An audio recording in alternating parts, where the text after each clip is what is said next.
My name is Brandon John. I played for FC Erzgebirge Aue in the second Bundesliga, Seattle Sounders, Orlando City, Atletico Ottawa, and I was also part of the Canadian national team, and now currently playing for the St. Vincent and the Grenadines national team. So why don't you kind of take us back? Where did it all start? How did you even get into football? What was that journey like, just from the beginning? Yeah, I started playing when I was, I think, organized football, I guess, when I was 7. Prior to that, I was just playing in St. Vincent, where I grew up and was born, just kind of on the streets with friends. And then I moved to Canada when I was 7. That's when I first started playing with a team. Scarborough Blizzard was my first team. From there, I went to Ajax and then Markham Soccer Club. We had a very good team, went to nationals, all that. And then I went to Toronto FC's academy at 16. I spent, I think, a year and a half there. I did well. I was called into the first team there when I was 17 to preseason. From there, I was seen by a club in Germany. They invited me over for a trial. And then at 18, I signed there in Germany. Was there for 3 years. Then went to Seattle Sounders for 2 years, Orlando City for 2 years, and then most recently Atletico Ottawa in the CPL.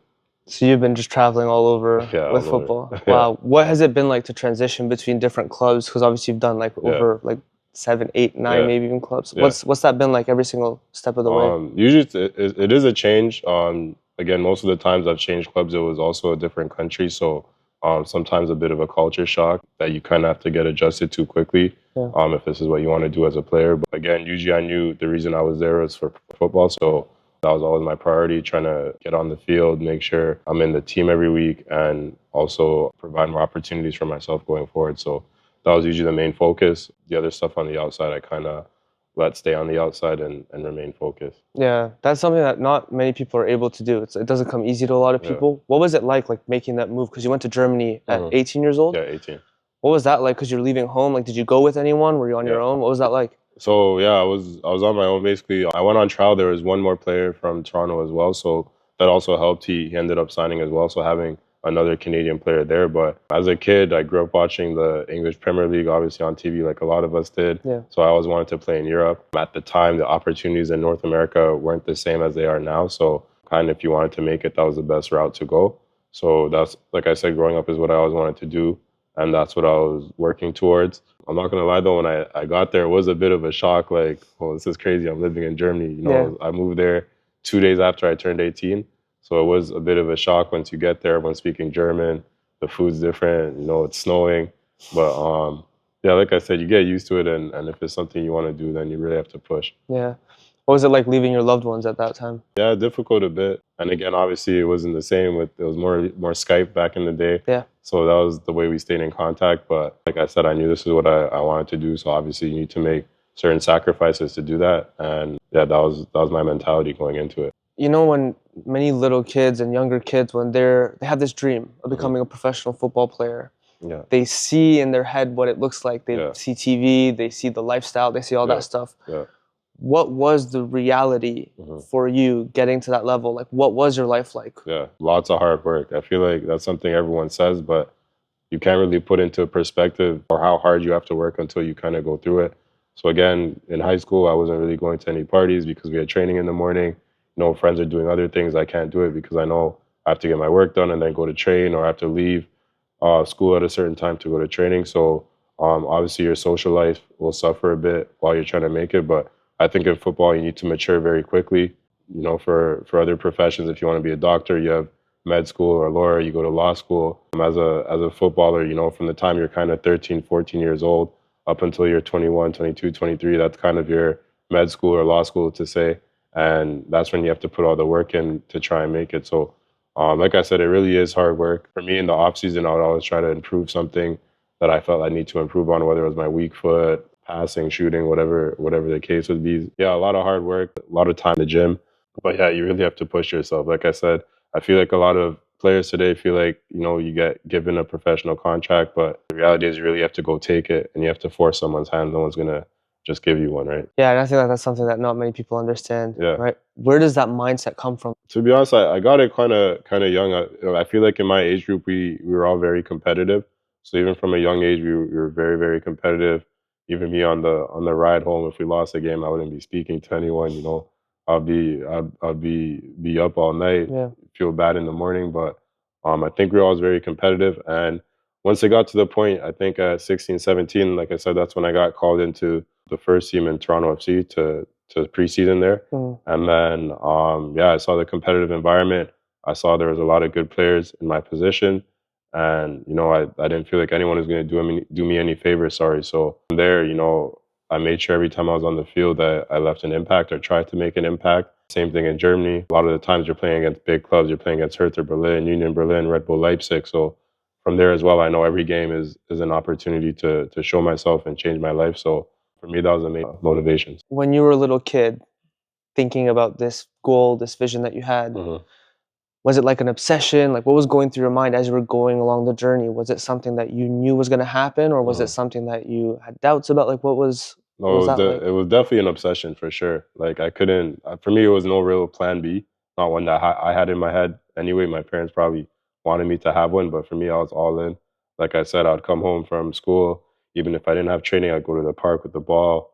Any information I could find, videos on how to improve certain things, I would do. But like I said, I was obsessed. I would wake up every morning early, sometimes 6 in the morning to watch football. And that was really my main focus. What can I do to put myself in the best position to be a professional? I knew being in Canada, you're kind of, behind the curve a bit because you don't have the same opportunities as players in Spain or England or Germany, obviously. So I made sure to work hard to put myself in the best position to do that. And then when you entered that professional world, how different was it? Like, was in terms of intensity, in terms of play style, all of it? I'm sure it's different in different countries and different clubs, but what was like the notable difference? Yeah, so I guess from youth football to men's football, I guess one thing that everyone doesn't realize is everyone's a very good player. Like everyone is a very good player. Yeah. I think sometimes players you'll see, guys on TV and be like, oh, this guy sucks, he can't make a pass. But the reality is if you step into a training session with him, everyone at the professional level is a very, very good player. Yeah. And a lot of it is what you can do with mentally. Yeah, usually, again, everyone has similar skills with the ball, but a lot of it is decision making at a high pace. A lot of it is how focused you can stay, that kind of stuff. But yeah, I think the training environment was a very high level training environment. You have to be ready to work every day. At that point, when I first signed pro, I was 18 or 19, I believe. And there's guys that are there, trying to feed their family, so they're not going to take it lightly on you, right? So you have to be ready to compete every day, and that's probably the main thing. Yeah, because a lot of the times it's like, being a professional football player is like a dream. It's like something that you dream about. Yeah. When you get there, the reality shifts because it's like, this is your job. People, like you said, they're trying to feed their families. It becomes like a responsibility. So it's a different sort of environment, I guess. Different for sure. It is a bit more tense. Sometimes there's fights and trainings. These things are normal, to be honest. But yeah, it is a tense environment sometimes. But that's kind of plays into the mentality part that you kind of have to learn to deal with. Yeah. And now, what were some of the biggest challenges that you faced along your journey? For me, I think so. When I first got into the first team, obviously you want to play as a 19-year-old, but the reality is it's not the easiest thing. So if I wasn't playing with the first team, they would have me play games with the second team. I was never happy with that, to be honest. But yeah, that was mainly the big thing as a young player trying to break into the team. You've always been playing in every youth team you've been at. Sorry. So when you jump into the professional level, you expect it to be the same, and the reality is it's just not that simple. So kind of trying to deal with that, staying consistent even when you feel like you should be playing and the coach decides not to play you. So those kind of things, dealing with the coach's decisions and staying focused to still perform every day. That requires a lot of patience as well, right? Just knowing and trusting that your time will come. For sure. One thing that I talk about a lot is like the 6 pillars of football. So technical, tactical, health, physical, and then mental and holistic. I want to kind of, talk about a few of them and how you were able to develop them on your own. So let's start with the technical pillar. Like when it comes to your technique, your ability to play with the ball, what were some of the things that you were doing on your own as an individual? Because obviously there's team training and everyone is doing that. Yeah. Like you said, you had to put in the extra work. Yeah. What were some of the things that you had to do as a player to kind of get the edge and really master your technique with the ball? Yeah. So for me, like I said, I think today there's a lot of technical trainers. Even at clubs, they'll bring some guys in to work on technical stuff. When I was younger, we didn't really have that so much in Canada. So a lot of the times, like I said, if I didn't have training, I was at the park with the ball trying to work on different shooting techniques. I'm a defender, so sometimes I'd work on long balls. Can I learn how to drive the ball, at different heights? And like I said, whatever information I could get at the time, even if it was YouTube, wherever I can find any information, how to curl a ball, how to take a ball down, how to do tricks like Ronaldinho, whatever the Yeah. case was. I'll try and find the information and work on it myself. But that was probably the biggest thing because, like you said, it's not enough doing the team training. So that's probably a big thing, trying to figure out how to work on things on your own. Yeah. So ultimately, it's like you just spending time with the ball. Yeah, exactly. Yeah. Okay, so now if we talk about the health aspect of the game, so we're talking nutrition, hydration, rest, recovery. How important was that in your journey? And were you able to see like consequences when you didn't take care of your health, or were you always on top of it? What was that like? Oh, so honestly, I wasn't on top of it as much as I should have been. Sorry, until I was probably 16-ish, and then nutrition started to become a bigger part of it because at that point we started to play with men, so it's a lot more physical. You need to be able to deal with it, but I feel like nutrition does play a big part in it. You can't really, as an athlete, aspiring professional athlete, be at McDonald's 3-4 times a week or eating out like that. You have to kind of watch your diet. You have to hydrate. There's a lot of tournaments. You have to make sure you get your electrolytes, you stretch, potassium. These type of things start to play a big part. But yeah, at the highest level, it really does make a difference because if you're competing for spots and the guy in your position is fitter than you, it's already a plus on his side. So again, you have to put yourself in the best position to get on the field, and I think nutrition plays a big part in that. Yeah, and how were you able to learn about this stuff? Because not many people even know where to start. They don't know that it's even a thing that they should be focusing on. How do you even start? So I was lucky. My club team at 13, I think we had a nutritionist, and then going forward over there with the provincial team, they're also on top of it, and with Toronto FC in the academy as well. So I was lucky to have people around to kind of give me the information. But I think today, like I said, all the information you want is out there. So anything you want to find, you can find. So for all the aspiring professional players, if this is something you want to do, like I said, the information is out there for you. So yeah, be resourceful. Yeah, exactly. All right, I want to transition now to the physical and athletic aspect of the game. So your endurance, your speed, agility, even your strength. When did you start working on that? Okay, so with the gym, I guess I was in the gym kind of start 15, 16, like I said, when we started to play with men. I'm a defender, so obviously I don't want to get pushed around off the ball. Yeah. So I started to kind of be in the gym a bit more at 16ish, and work on the physical part of it. For me though, I think when I went to Germany, my team was in the mountains, in the mountainous region there. So we were playing and training at altitude, and the big thing for me was dealing with that. I think when I went over to Germany on my team, the first 6 months, I was probably third last when we would do like fitness. Wow. And they kind of had a talk with me and said, if you don't improve your fitness, you won't be here much longer. So for me, I made sure every off day I'd run 5Ks whenever we had an off day. And then by the end of the 6 months, I went from third worst to top 2 on the team in terms of fitness. So again, with that is just putting the work in. And once you do that, you'll see the results. That's a huge shift. Yeah. From going from third last to then, almost second and almost being the best one there. Was it, I'm guessing it was that important for you to make sure that you stayed on that team and that you were part of that group, which is what pushed you, right? We often talk about like the reason behind why you do something, right? Your why has to be really strong. Yeah. Seems like that was one of the things that was like, switch for you, like, okay, I have to make it happen. Yeah, for sure. At that time, like I said, I was trying to break into the first team. So anything they told me I needed to work on that would give me the best chance of doing so, I'd do it. So as soon as they told me that, like I said, every off day I'd map out a route and then run the 5K every time we had an off day just to improve my fitness. And eventually, like I said, it started to get easier and easier and easier. And that was my motivation. I knew if I did that, it would put me in the best position. So yeah, that's what I did. And then we'll kind of segue now into the mindset part of it, because like talking about the why, motivation, confidence, right? Being able to even push yourself above and beyond, having that discipline. Was this something that you had to purposefully develop? Did it come with experience? Like, because you obviously had to have it, and you did develop it over time.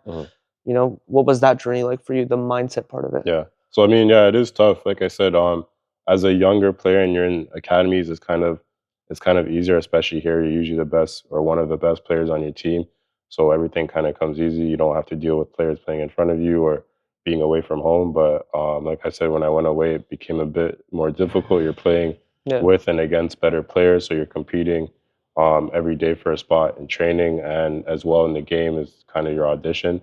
So I think the mentality part is a big part of it. You have to stay focused, especially when you're in a different country, especially when, you're away from your friends and family. It gets lonely sometimes, it gets hard, but I mean, if it's something you want to do, you have to keep reminding yourself of that. And yeah, be completely focused. Like I said, I feel like you have to be all in. You can't be 90 or 95% in. You have to be all in. And yeah, you really have to try and get through it. But the mentality part is tough at times. There's pressures to perform. Yeah. Pressures from your coaching staff. Sometimes his job might be on the line, whatever the case is. But I think personally, you have to have self-belief and believe in your abilities. And once you have that, I think you always put yourself in a good situation. Yeah, I love that. Yeah. And then one thing as well that not many people really think about is like balancing. Because like there's football, then there's life. Yeah. There's family, there's friends, there's some of them are in school, some of them are, maybe even working other jobs as they're on their journey. But like, did you have much balance? Because I remember in my journey, I didn't have much balance. Like it was just football, right? And then at some point that actually took a toll on me because I was like, well, there's all this other stuff that I'm not taking care of. Were you able to find that balance early on? Yeah. What was that like? Honestly, so very similar to you, I didn't have much of a balance, to be honest. Like I said, that was really my main focus. I didn't really have time to do much else, especially in Germany. I remember there was a time I was exhausted because I was in between the first team, second team, and U19. I'd have to maybe train here, play a game here, train here, 2 games here, So I remember I went like 35 days straight, I think it was, without 1 day off. Yeah. And I was exhausted. So like I said, the balance sometimes it probably is not going to be there as a young player, and you're kind of pushing to break into a team. As you get older, I think you kind of find better ways to manage your time. Enjoy other things in life. But yeah, the balance is, as a young player, it is hard to find, and sometimes your friends and family might not understand. But it's tough, but it's something you have to kind of work through. Yeah, you have to make the choices. Exactly. Yeah, and the sacrifice. What is something that football has taught you as a person? It's taught me, I guess, to work together well with others. Sometimes you're in a dressing room with people that you never thought you'd be friends with or even interact with. No random guys from Scandinavia or Lithuania that all of a sudden you guys are best friends on a team, right? So I think it's kind of it opens your mind to different cultures, different parts of the world, and different stories from everyone, and it kind of makes you see other places, other cultures, other people in a different light. So I think that's one thing it's taught me.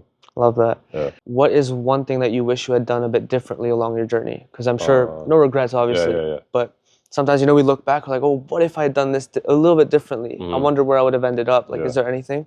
So I think as a younger player, like I said, I feel like I was fairly confident, but I still feel like I could have been more confident. Not really let other comments or other people influence certain decisions. So again, maybe it's just really confidence thing on the field, but as a young player, it is tough. But yeah, like I said, I do feel like I did try and take the opportunity as much as I can, but even more so, than I did. So I think that would probably be the one thing. What advice would you give to all those younger players who have this dream and who are pursuing it? Who might not necessarily know exactly how to get there, but they're on the journey. They really want it for themselves. What advice would you have for them? Yeah, I mean, you have to keep pushing. You have to be obsessed, like we said. You really have to give everything into the game to try and make it. Like I said, as a young footballer, you need to mature very quickly. You don't have time at 13, 14, 15 to kind of be joking around in practice, not taking it serious every day, because those days you're never going to get back. The time goes by very, very quickly. I've heard it from older players before, and I thought it was the most ridiculous thing, but it really does go by in the snap of a finger, or blink of an eye. And so really push, give everything into trying to make it, and put yourself in the best position to do so. Love that. Awesome. Any last words? No worries. You're all good? All right, man. Good. Thank you so much. Appreciate it, bro. Of course.